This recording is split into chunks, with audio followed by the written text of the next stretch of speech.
और मुझे लगता है कि क्रेडिबिलिटी के सीकिंग के लिए अब क्योंकि आपने वही पीके की क्रेडिबिलिटी बात की, सीकिंग। तो मैं पीके की बात से जोड़ता हूँ। पीके इतनी बड़ी हिट हुई सोशल मीडिया से पहले, इन द सेंस इतना एक्टिव नहीं था सोशल मीडिया पे। हम जैसे लोग नहीं थे या नहीं थे, मुझे याद भी नहीं 15 में, आई डोंट थिंक सो था मैं, बट हम जैसे लोग इतने सोशल मीडिया पे एक्टिव नहीं थे, आप नहीं एक्टिव थे, मैं नहीं था। और ये चीज़ों को एक्सपोज नहीं किया जा रहा था। अब एक्सपोज करने के बाद लोगों का माइंडसेट बहुत अलग है, वो बहुत चीज़ों को दोनों नज़र से देखते हैं कि हाँ क्या बोला जा रहा है और क्या हो रहा है। बट अनुपमा चोपड़ा तो वीडियो को 5 सेकंड के लिए इसलिए पॉज किया है क्योंकि मेरी आपसे रिक्वेस्ट है कि अगर आपको पसंद आए तो आप इस वीडियो को लाइक और चैनल को सब्सक्राइब कर लीजिए। ऑल टाइम ग्रेट है। तो मैं इसी मूवी पे थोड़ा सा, किसी ने ट्वीट किया, मैंने उनका पूरा रिव्यू तो देखने की मेरे में हिम्मत नहीं थी, किसी का ट्वीट देखा मैंने, धुरंधर में जो उन्होंने कहा था वो तो पता है, too much testosterone, shrill nationalism, nationalism तो हमेशा श्रिल ही होती थी, इन्फ्लेमेटरी एंटी पाकिस्तान नैरेटिव, भी पाकिस्तान के अगेंस्ट नैरेटिव एंटी नहीं होगा तो प्रो पाक होना चाहिए। बट एनीवेज, अल्फा के लिए क्या बोलती हैं, डिस्पाइट बीइंग पेटीट, जो आप बात कर रहे थे हाइट की, Alia Bhatt makes the action scenes work and makes them look convincing and cool on the screen.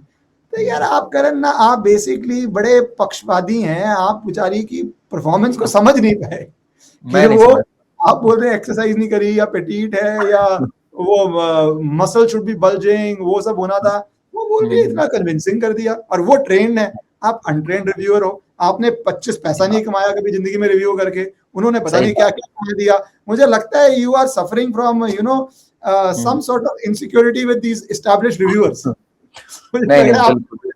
बिल्कुल नहीं, मुझे सीखने की जरूरत है इन लोग से। मैं अब अनुपमा चोपड़ा के जितने रिव्यूज हैं, आपने जो ये बात बोली, इससे मेरी आंख खुल गई है। मैं सारे डाउनलोड करने जा रहा हूँ लाइन से, रात भर पढ़ूंगा इनको, just to learn the art of reviewing. But देखिए, अनुपमा चोपड़ा हॉलीवुड रिपोर्टर है या क्या नाम है, ऐसी कुछ है उसका, जिसका एक हिस्सा है, और इन्होंने बड़ा नुकसान करा दिया बहुत लोगों का इधर। इन्होंने नुकसान ऐसे करा दिया कि ये इंडियन एक्सप्रेस के भी एक इवेंट से लिंक थी, स्क्रीन अवार्ड्स, और एक और जगह पे थी, जिधर इन्होंने रिव्यू किया और धुरंधर की टीम आई ही नहीं, वहां अवार्ड मिलने के बाद भी नहीं आई, कुछ एंटरटेन नहीं किया, इनको बहुत नुकसान हुआ। तो then what happened was, Alia came to the rescue. Your wish is my command. A lot of you have been telling me that I need to start an English YouTube channel. As you see me on national television doing debates in English, I write in English, but important issues, some of you would be more comfortable to hear videos in English. So at least twice a week on my new English channel, either with a guest or conversation, or once a week covering the important issues, I would be posting on this channel in the original English audio. I may also put certain AI videos in English with translation, so that you can get that experience also. So please shower your love there, your support there, and join this English YouTube channel. Thank you so much. Alia ने ensure किया कि मैं जब कांस में जाऊंगी, कान जाऊंगी, not Cannes, people से it's not plural, तो वहां पे हम लोगों को कहां प्रोनाउंसिएशन आनी है, ऐसी छोड़ो, इनमें स्ट्रेस ना लियो, मुझे भी लोग जब बोलते हैं स्ट्रेस नहीं लेने का है, ये कांस कांस कान की फर्क पैंदा है, आप करेंगे। When she went there, तो वहां पर she decided to give an exclusive interview only to Anupama Chopra. तो आलिया और अनुपमा चोपड़ा, तो चक्कर क्या होता है अभी भी ये बहुत है कि some of the stars, some of the politicians also for that matter, they give interviews to specific journalists, specific film reviewers, और वहां से उनका रैपो बहुत अच्छा होता है। क्रिकेट में भी होता है ये बात। तो आलिया के बड़े क्लोज हैं अनुपमा चोपड़ा। इन्होंने वहां पे एक स्टूपिड इंटरव्यू भी किया था। उस स्टूपिड इंटरव्यू में ये बोला था आलिया ने कि यार ये फीमेल डोमिनेटेड फिल्म्स हॉलीवुड में तो आती हैं, जैसे बाबी आ गई और ये सब आ गई, इंडिया में नहीं आती है। और अनुपमा चोपड़ा कहती है हाँ नहीं आती है, जबकि उसने बोला नहीं गंगूबाई तुम्हारी हिट होके गई, राजी तुम्हारी हिट होके गई है। If anything you should have celebrated कि मैंने ही 2 करी और दोनों हिट थी, टू बी ऑनेस्ट। तो नहीं बोला अनुपमा चोपड़ा ने।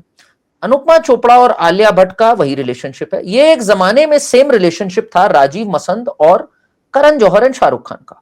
No matter what they do, even if they shit, Rajeev Masand would say wow the fragrance is unbelievable. तो वो world as a perfume now, it's the new fragrance. So ये जो थी चीज अब अनुपमा चोपड़ा में है। अनुपमा चोपड़ा का पूरी क्रेडिबिलिटी खत्म हो गई है। अब ये रिटेनरशिप अकाउंट जो है वो चल जाए उसका तो चल जाए, अदरवाइज आफ्टर धुरंधर तो उसका करियर ही चौपट हो चुका है। She is being mercilessly trolled.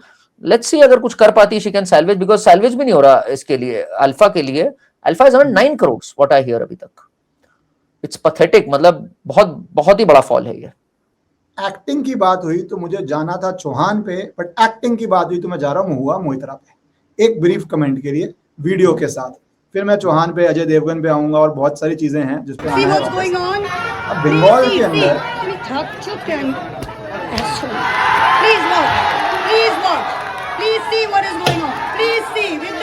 पर्दा हटा के, ये बेसिक जिनको नहीं पता, कहा जा रहा है कि मेरे से पथराव हो गया है और मेरे को चोट लग गई।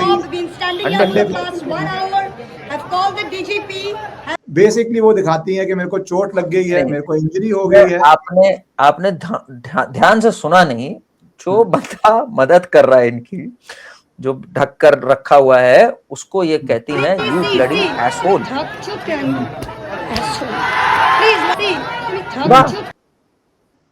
तो अब बताओ भाई, अब ये क्या है? मतलब जो अंडा फेंके वो गाली खाए, जो अंडे फेंकने से बचाए, आपकी देखभाल करे, उसको भी आप गाली दे रहे हो। बट गलत चीज है मेरे हिसाब से, ऐसा बिल्कुल नहीं होना चाहिए भाई। ये थोड़ी कि आप जहां देखो टीएमसी वालों को अंडों से धर स्टार्ट कर दो। निशानेबाजी में तेज हो गए बंगाल की जनता। तो some of them are now trying कि मैं ओलंपिक्स में जाऊंगा, यूं निशाना मार रहे हैं, यूं निशाना मार रहे हैं। क्या हो गया ये? देखिए, इसमें दो फैक्टर्स है। एक, violence has to be condemned in all shape and forms. और दूसरा सवाल ये है कि जब एक्चुअल वायलेंस हो रही थी, अंडा इज अ प्रोटेस्ट, जिसको आप जिस मर्जी तरह लीजिए, वायलेंस भी ले सकते हैं, तो वो कानूनी प्रक्रिया होगी। जहां पे after 2021 actual violence, rape, gang rapes हो रहे थे, तब आप आके कह रहे थे violence is a part of political culture of West Bengal, इसमें टीएमसी का कोई लेना देना ही नहीं, ये तो लेफ्ट से भी है, यहाँ की जनता ही वायलेंट है। जो इतनी पूरे देश में इंटेलेक्चुअल जनता मानी जाती थी, आपने कुछ लोगों को पता नहीं बांग्लादेश से बुला के या आपके गुंडों के थ्रू या कट मनी के थ्रू वायलेंस करवाया, उसको पूरे बांग्लादेश पर जस्टिफाई कर रहे थे वायलेंस को। और अब ये कुछ लोग सवाल पूछ रहे हैं कि अंडे खुद ही फेंकवा दिए, इनका कोई भरोसा नहीं है। क्योंकि पर्दा अगर पर्दा होता अंडा लगता नहीं। आप खुद ही पर्दा क्यों हटवा रहे हैं? क्या मानसिकता भाई? अगर मेरे घर पे अटैक होगा तो मैं पुलिस को फोन मारूंगा, सारे दरवाजे बंद करूंगा। आप दरवाजे खोलेंगे, आप पर्दे खोलेंगे, तो अब डायरेक्शन किसकी है, स्क्रिप्ट किसकी, बड़े सवाल है, जांच का विषय है। बट डिफेंड कर रहे थे, और अब किस तरह आप देख रहे हैं? नहीं देखिए, मुझे तो यकीन ही नहीं हुआ जब ये सब चल रहा था। तो कुछ स्टेटमेंट्स आई, मुझे लगा बड़ी इनसेंसिटिव स्टेटमेंट्स हैं। एक स्टेटमेंट यही आई कि जब लोग अपने को एक्सप्रेस करें तो हम कौन होते हैं रोकने वाले। फिर नीचे आया एक एमपी की स्टेटमेंट, मैंने कहा कौन है ये एमपी यार? बेचारी आदरणीय महुआ जी के साथ ये हो रहा है और कोई ऐसी घटिया स्टेटमेंट मेक कर रहा है। फिर पता लगा ये आज की स्टेटमेंट नहीं है, ये 1 साल पहले की महुआ मोइत्रा की स्टेटमेंट है। तो फिर मैं तो दंग रह गया कि भैया ये तो महुआ टू महुआ, महुआ वर्सेस महुआ चल रहा है ये। बट मैंने सोचा नहीं था 1-1.5 महीने के अंदर ऐसा कर्मा कैचिंग अप हो सकता है भाई, जो बंगाल में हो रहा है। अभिषेक चिल्ला रहा था कि अमित शाह 4 तारीख के बाद हिम्मत हो तो यहां आना। अब वो हेलमेट लगा के डरा डरा घूम रहा है। ठीक, लोग दे भजा मार रहे हैं, कैमरा एंगल से ले रहे हैं कि ये कैसे गया अंडा, यूं लगा, इसके हेलमेट के थ्रू लगा। जब ये पिट रहा था मुझे लगा कोई क्रिकेटर है, कौन हेलमेट लगा कैसे दिखता है? मुझे लगा ये कोई क्रिकेटर चला नहीं, कोलकाता नाइट राइडर्स का जनता ने कूट दिया उसको। फिर देखा अरे ये तो अभिषेक भाईपो है यहाँ पर। तो अब इन लोग के साथ Karma is really catching up. उसको चला दे रहे हैं। ये कौन है वो जो आपका एक है, हुमायूं है, कौन है, नहीं जहांगीर को तो पुलिस ऐसे ही डेली चला दे रही है, कुछ नहीं तो नारे वारे लगा के उसको चला दे रहे हैं। मुझे तो लग रहा है बहुत जल्दी आप हो सकता है जहांगीर को देखो जय श्री राम करते हुए, वो पूरा एक चक्कर लगा रहा है हावड़ा में। एक इनका डॉन होता था, वो रील्स चलाता था, आपने देखा होगा, चेन पहन के, अंकुर नाम था या अंकित नाम था उसका। अब उसको चड्डी बनियान में ये पूरा हावड़ा घुमा रहे हैं। तो वहां की जनता का गुस्सा ही नहीं खत्म हो रहा है यार। मैं इस बात से बड़ा परेशान हूँ, शांति नहीं हो रहा, गुस्सा जीत गए। मैं तो बधाई दूंगा अमित शाह को, शुभेंदु अधिकारी को, कि इस तरह रोक दिया। क्योंकि जो जनता में गुस्सा था ना, आपने क्यों सेंट्रल फोर्सेस रखी, क्यों पुलिस रखी, कि does not get out of hand. नहीं तो जिन के साथ 2021 में जो वायलेंस हुई है, और फिजिकल वायलेंस, सेक्सुअल वायलेंस हुई है, वो बदला बहुत भयानक होता। ये मुझे लगता है बहुत कंट्रोल्ड वे में प्रेशर की सीटी निकाल रहे हैं। लीगली ये कलरेबल है, कोर्ट्स में मैटर जाएगा, तो इसलिए मैं ज्यादा ओपाइन नहीं कर रहा इसके ऊपर।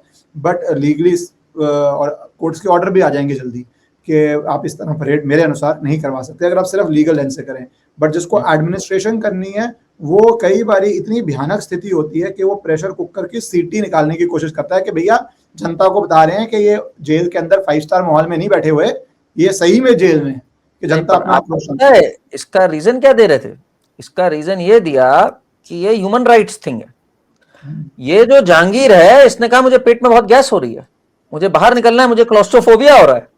तो पुलिस वालों ने कहा भाई इसकी विशेष को रिस्पेक्ट करते हुए इसको हम एक वॉक के लिए ले चलते हैं बाहर।